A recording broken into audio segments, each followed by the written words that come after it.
Hello, everyone. I'm Tanya Rivero. Thank you for joining us.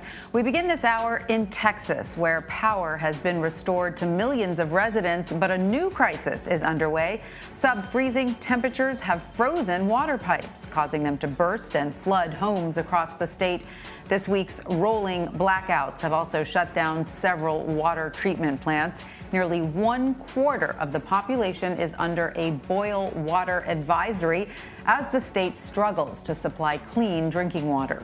In addition to the growing water crisis, there are growing concerns over a lack of fuel and food across the state.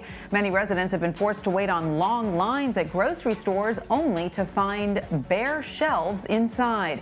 President Biden says he has spoken with Texas Governor Greg Abbott about addressing the state's growing need for additional aid. I talked with the Federal Emergency Management Agency, FEMA, the administrator, this afternoon. I'm going to ask him to accelerate our response to the request for, quote, it's a different declaration, a major disaster declaration, so that we can get everything done that we need, that's possible to get done with federal government help.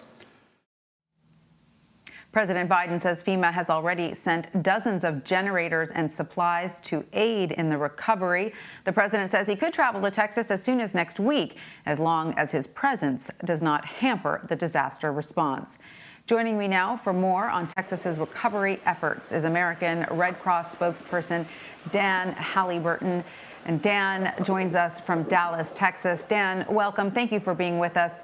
So, as you know, millions spent most of the week without power, and now millions more are without water. Tell us a little bit about what the Red Cross is doing on the ground there to help provide aid during this crisis. Well, the Red Cross throughout the state of Texas has been setting up a number of shelters and warming stations. It's been so critical because homes were just not habitable. It's just too cold. Matter of fact, last night here in North Texas, it was 19 degrees. And with no power, that makes a home really just miserable.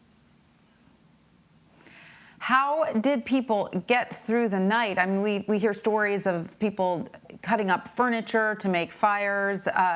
You know, some of the stories are so harrowing. I believe, you know, people perished overnight due to hypothermia. Are we at least not in those dire straits at this moment? Have we at least moved a little bit forward from that? There is a little improvement today. The sun is shining, and that has started to melt the snow. You're starting to see more traffic on the roads, and people are starting to get out. And so we want to take care of them with our Red Cross shelters right now, but we're going to have a new challenge coming up. And that's going to be as temperatures warm and houses thaw out and broken pipes thaw out, we're going to have major cleanup and major repair in a lot of homes that may continue to keep people out of their homes for some time to come. So what would you say is the greatest need on the ground at the moment there? Well, the greatest need is to help people make a plan on how they'll move forward. You know, the communities are, very much coming to grips with all that. The power is coming back on. That makes life a whole lot better for a lot of people. So now we need to really help people make a plan. A lot of folks are staying in hotels. They're staying with friends. And what they need to do, if you need help, call 211 in your community. Go to redcross.org.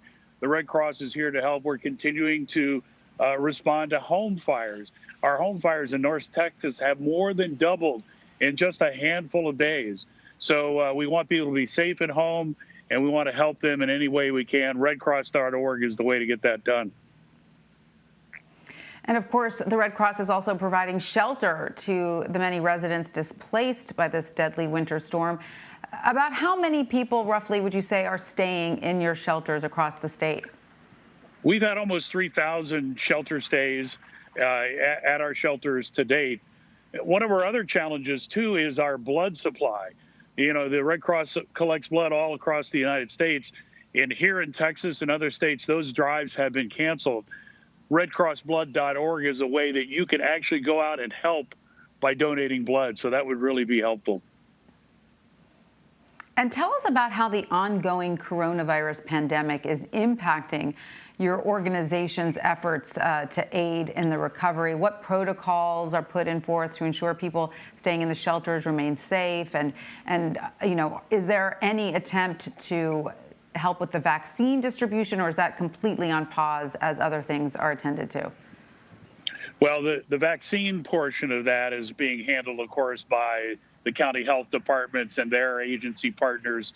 So the Red Cross is not as involved in that. But we're certainly following all our COVID protocols. The only reason I don't have a mask on right now is I'm standing out in a field with nobody around me at all.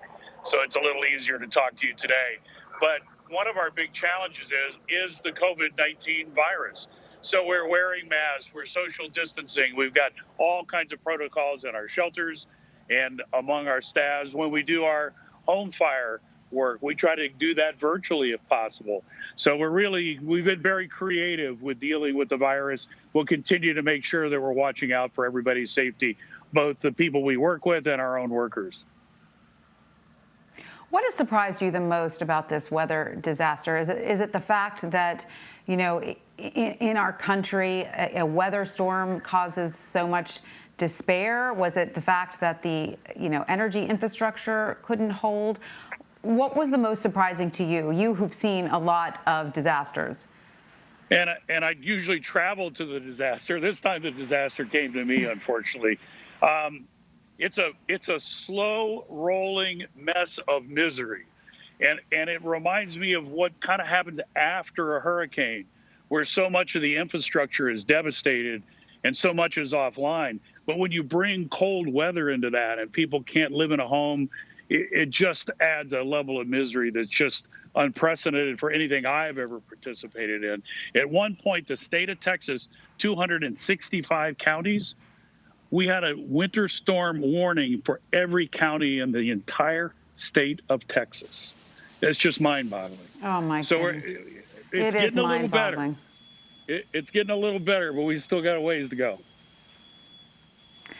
Well, Dan Halyburton, we thank you so much for all that you're doing for the people of Texas there, and we wish you the best of luck, and all the people there. We wish them safe drinking water, warm homes, all of those things that we take for granted. We hope it returns to them quickly.